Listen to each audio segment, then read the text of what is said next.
Қайырлы күн баршаларыңызға, менің каналыма қош келіпсіздер. Бүгін сіздермен бірге денсаулығымызға өте пайдалы, адамға энергия беретін құйрық майда қалай маринадтау керек екенін бөлісетін боламын. Соңына дейін қарап, осы рецепт бойынша жасап көріңіздер. Ең алдымен құйрығымызды бөлшектерге бөліп аламыз.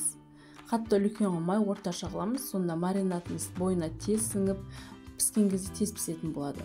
Осылай мен 4 бөлікке бөлетін боламын. Менде тұздалған құйрық, сол себепті тұзын азғантай қосамын. Бір ыдысқа тұзымызды, үстіне қызыл бұрышымызды, паприкамызды қосамыз.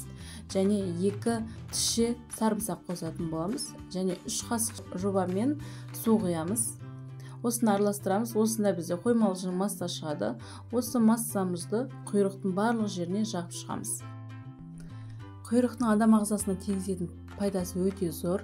Ең алдымен біз таңертең құйрық жегенімізде құйрық арқылы, май арқылы өтіміз бөлінеді. Сол арқылы асқазанымыз, бауырымыз толығымен тазаратын болады. Және де күні бойы энергия беріп тұрады. Мінекей біздің құйрықтарымыз дайын. Енді құйрықтарымыз пакетке ораймыз. Күнделікті қолданып жүрген осындай 4-5 одноразовый пакеттерімізді 2-ке бөліп алдым.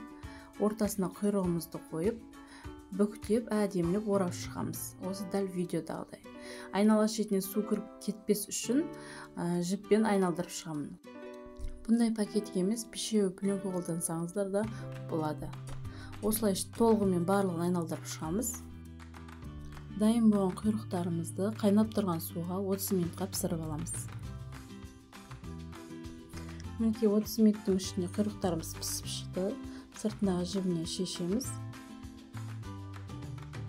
Ішіне ешқандай су кірмеген, әдемі болып пісіп шыққан.